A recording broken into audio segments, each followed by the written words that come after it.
Attention, all true believers.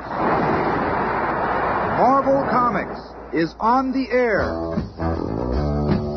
Out of the pages of the world's greatest comic magazine come the adventures of the Fantastic Four. This week, our superheroes travel more than 200,000 miles from Earth in an attempt to preserve the political integrity of the moon as the Fantastic Four face the menace of the Red Ghost. Also, later in this spellbinding tale, we'll meet the most dramatic being of all time, the mysterious Watcher. Stan and the fantastic cast will be with us in just half a moment. Thank you. Our trip to the moon began many years ago when man first longed to touch the lunar surface. For the Fantastic Four, it's really just about to start. It's twilight now in New York. At the Baxter Building headquarters of the world's greatest superheroes, all is quiet until... That came from Reed's lab. I'll meet you there. Flame on! You big show-off. Boy, look at this lab. Hey, Reed, where are you? What a mess. Looks like a bomb went off here. And no sign of Reed. You stay back. I'll clear some of this away. Hey, Reed, where are you, guy? Now stop trying to worry us, huh? You blasted rubber band. Come on, speak up. Maybe I can spot him by flying over the debris. Reed! Hey, Reed, where are you? I'm okay, little buddy. Here. The fumes in here could extinguish your plane. Huh? What? There you go. Out of danger now. What are you trying to do, blow up the joint? No, old friend, I was experimenting with a new type of energy for rocket propulsion. It was just more powerful than I had thought. Oh, Reed, I was afraid we were under some kind of attack. I was hoping I was going to get another crack at Dr. Doom. Look, the floor, it's still glowing. Yeah, you're liable to get a hot foot. Oh, quit clowning, Ben. I believe I've found a new booster fuel. What's it made out of, Reed? It's composed of substances found in meteorite craters. You see, many years ago, a meteorite fell in Siberia, flattening 100 square miles of forest. I suspect that the Russians have developed their powerful rocket thrust by using energy from that source. I've been extensively studying some meteorites that have fallen in our country. And then, last week, I was right. There is limitless energy contained within these rocks from outer space. And now I've found a way to harness that energy. All I need to do is expose this meteorite bar to the correct amount of radiation, and it will furnish the power necessary to send a huge rocket to the moon. Oh, Reed, with all the excitement, I almost forgot to give you this message that came in over the teletype just before the explosion. Well, this is interesting. What is it, Chief? Yeah, let us in on it. It's from General Thunderbolt Ross. The guy from the Joint Chiefs of Staff? Yes, the chap that got us back working on Dr. Doom. He says that the CIA has confirmed some earlier information regarding Igor Kragoff. What information? Who's Igor Kragoff? I first heard about him 3 weeks ago when General Ross told me... His name is Igor Kragoff, and he's developed a new energy source that will permit him to travel to and from the moon with almost no fuel costs. We're told that he intends to lay claim to the moon and take command over the Earth from there. We know that he's completely crazy and that most of this information is probably incorrect, but it does come from reliable sources. And now this wire confirms that information. Igor Kragoff does exist and is apparently headed for the moon. So by the end of the week, as soon as I have finished converting our rocket, I'll be on this area here, the mysterious Sea of Sighs. Wait just a cotton-picking minute here. What do you mean you'll be there? This ain't no solo deal. Oh, Ben, not a chance. It's too dangerous. I couldn't possibly let you risk your lives. But, Reed, you'll need us. Trouble is, we've let you boss us around too much. Ben, cut it out. You don't know what you're saying. Don't kill him, you big lunk. No, I'll just rough him up a little. Put some sense into his stretched out little mind. Ben, let go. Okay, Ben, okay. You're dead right. We are a team, and we all have our own special talents. We'll all be needed. And at that same moment, on the other side of the globe, another strange experiment is in progress. That's right. When you see the red light flashing, you turn the escape lever. You have learned your responses well. Only a genius such as Igor Kragoff could have trained you, a gorilla, to operate certain functions of our spacecraft. Another test in your education. That's right. Put on your magnetic shoes. Well done, my monstrous slave. And here is your reward. A nice banana. Behave yourself while I go play with your other schoolmates. Yes! Yes! Stay back, you. Not good yet. It's important that you stay vicious. Yes! And finally you, the most brainless beast of all. But then, you don't need brains for your work. Here is your reward. You are the only orangutan in the world that can actually use tools and repair machines at my command. At last my crew of apes is ready, and now we shall go to the moon and claim it for my own to start my empire. And, as fate would have it, at the exact moment in two different hemispheres, a similar launching is about to take place. Is everybody strapped in? Get settled, everyone. Remember the high gravitational pull just after blastoff. 15 seconds and counting. The weather station at Cape Cod says there are some high winds about 20,000 feet up. Now then, everyone safely strapped and comfy? Comrade Gorilla, watch for the green flashing light, and then you'll know to switch the firing mechanism to activate. 4, 3, 2, 1. Blast off. A flashing green light. The great moment is at hand. But Igor Kragoff's present mission is more than just reaching the moon. Kragoff has studied the history of the Fantastic Four. If the Fantastic Four were able to get their powers by being bombarded by the cosmic rays, then my apes and I shall have greater power still. In our transparent plastic nose cone, we shall have no shielding from the cosmic rays. Whatever dosage the Fantastic Four received, ours shall be even greater. I, Kragoff, shall be Lord of the solar system. And now it begins. I can feel the rays passing through me. And even the apes, they can feel the change. Meanwhile, in their own ship, the Fantastic Four are safely guarded from the mysterious rays. Look! This new guidance system is much smoother, Doc. If there's anything you'd like me to... I can see another craft on the scope. Looks like it's headed on the same course as us. Could I be seeing it out this port here, Johnny? Sure could, sis. Where, Sue? Just over there. It must be Kragoff. Good. This will give me a chance to test that new atmospheric chamber you designed for me, Reed. You want to go out there? Sure. This job keeps an artificial atmosphere around me. It'll be a gasser. And a few minutes later... Holy smokes! Kragoff's ship is transparent, and it doesn't have any shielding from the cosmic rays. And there's no one aboard except that must be Kragoff and some apes. Now that we have passed through the cosmic rays, we shall see what miraculous powers we have.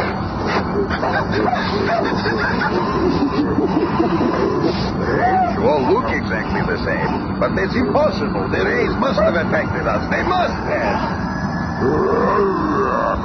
Suddenly, the massive gorilla notices the Human Torch's fiery figure through the transparent hull of the ship. What is it? Why are you gaping that way? Then, almost without effort, the lumbering arthropod seizes and lifts a 5-ton generator. You have changed. You are 100 times stronger than before. But stay back.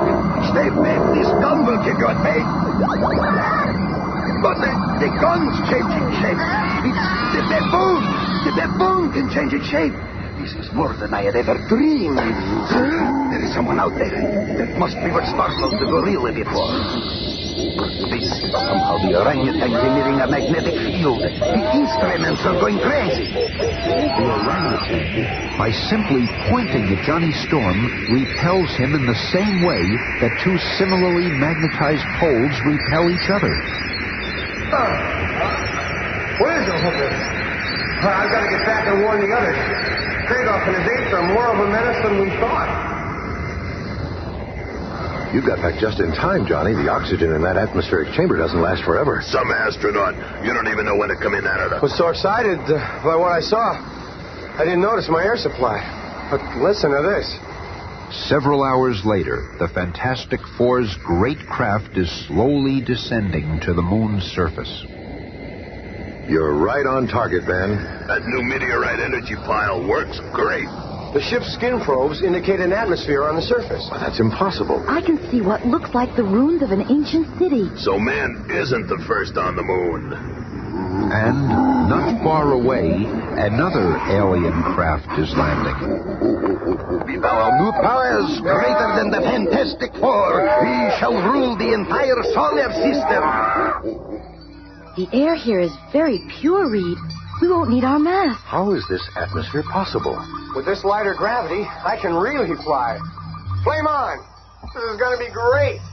I wonder where that other guy, Kragoff, is. I'm gonna scout around for him for a while. I never thought I'd actually be on the moon. Hey, Reed. Sis, there's some kind of ultra-modern house over here. Someone must be living in here. Come on, Sue. Let's have a look.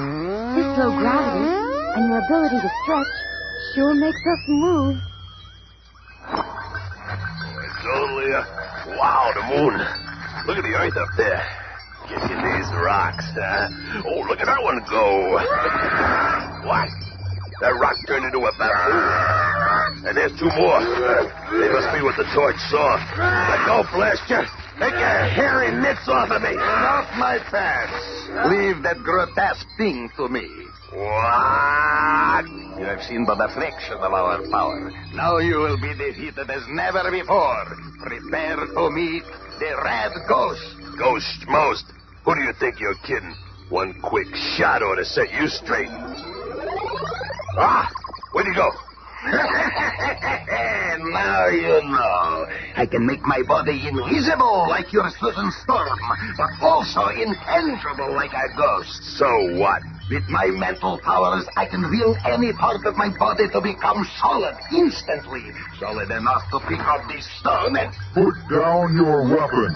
The Thing, the Red Ghost, and the three Super Apes stand in shocked amazement before the one who appears to have come from nowhere. Cease this useless conflict. The Watcher will not permit it.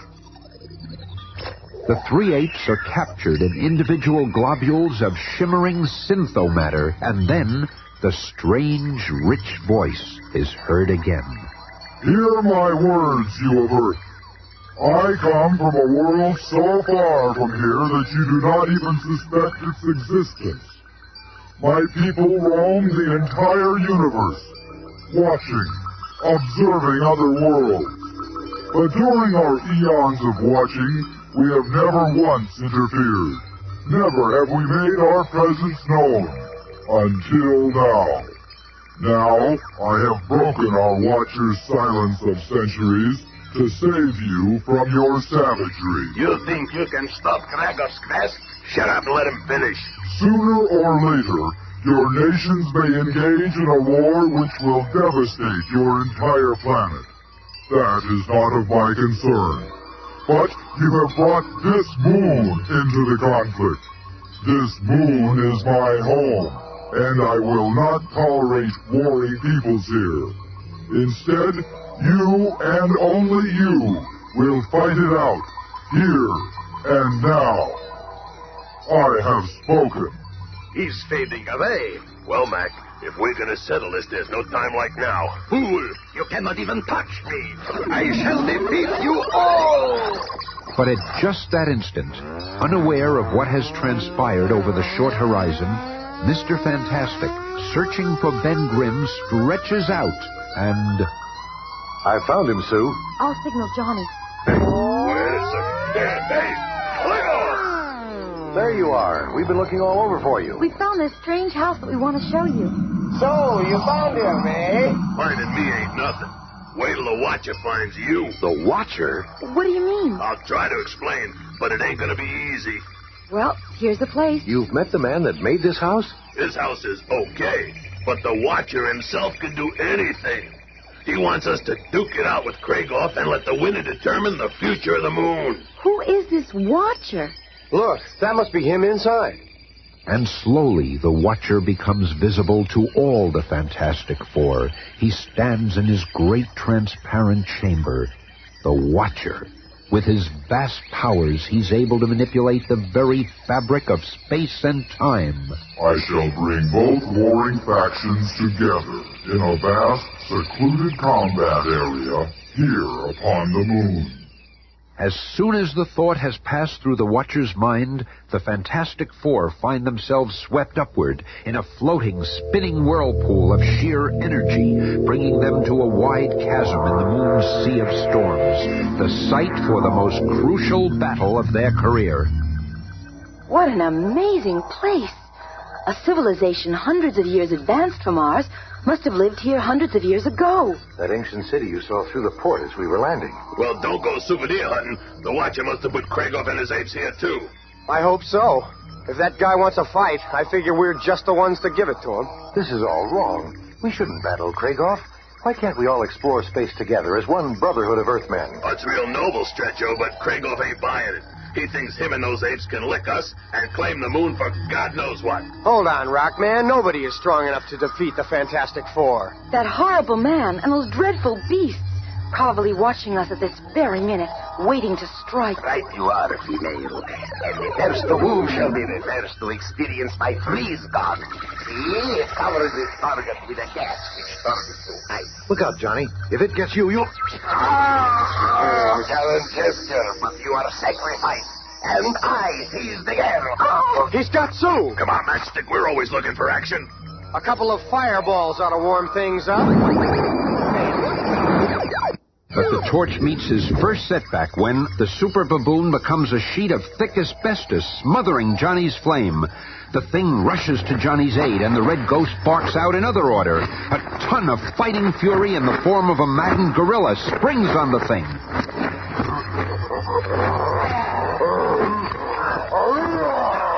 We got some fight on our hands. Yeah. The measure of a man is not how he fights a winning battle, but how bravely he faces hopeless odds.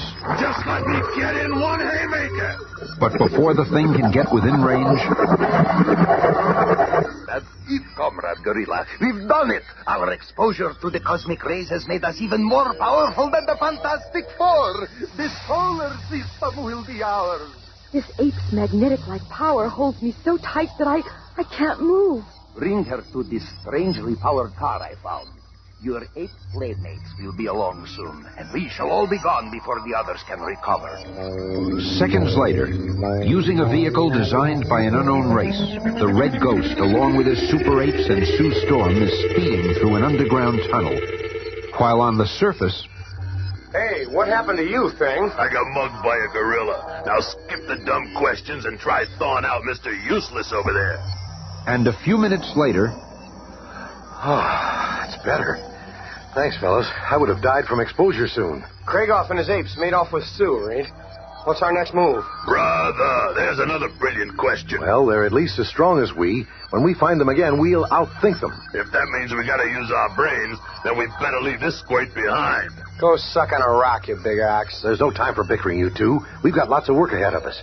Here's my plan. And under the guidance of Mr. Fantastic, the Torch and the Thing create another vehicle, one capable of following their quarry into the dark subterranean labyrinth. At last, it is finished.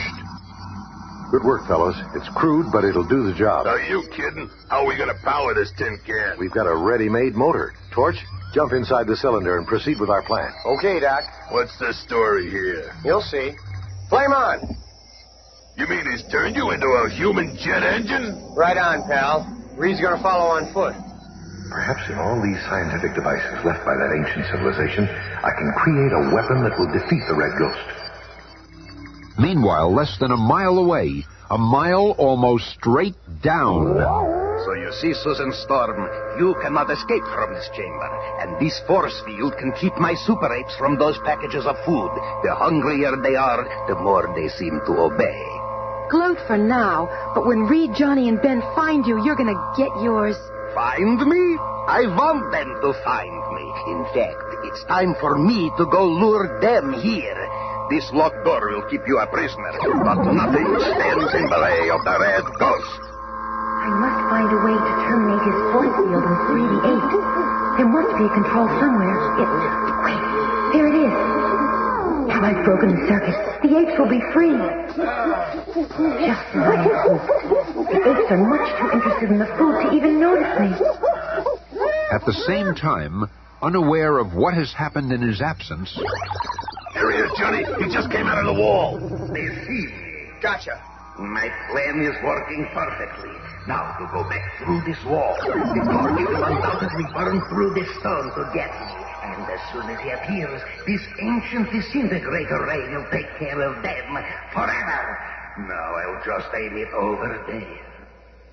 Oblivious to the deadly danger awaiting him, the Human Torch melts through the rock, heading for the Red Ghost. Johnny, wait. Sis. You safe? Yeah. But a deadly ray gun of some sort is aimed right in your path. It's not affecting you. I guess it doesn't affect anything below the visible light spectrum. Well, whatever it is, I'll make sure it doesn't menace anyone again. You blasted brat! You've escaped my trap, but I'll get you yet! It's Kragoff!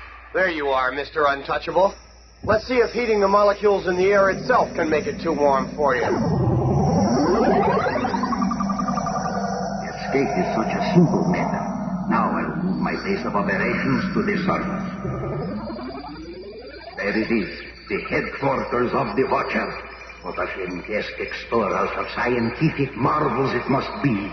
The whole universe will be mine. And there is no one to stop me. For a man who cannot be touched cannot be stopped.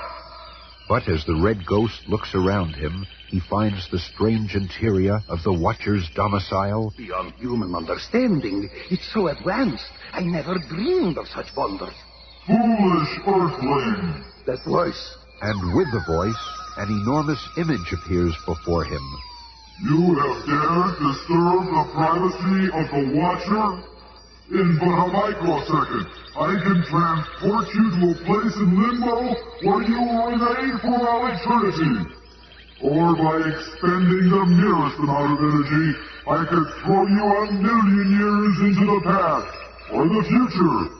But you, helpless human, I shall merely brush you off my presence as one would a meddlesome flea. Be gone!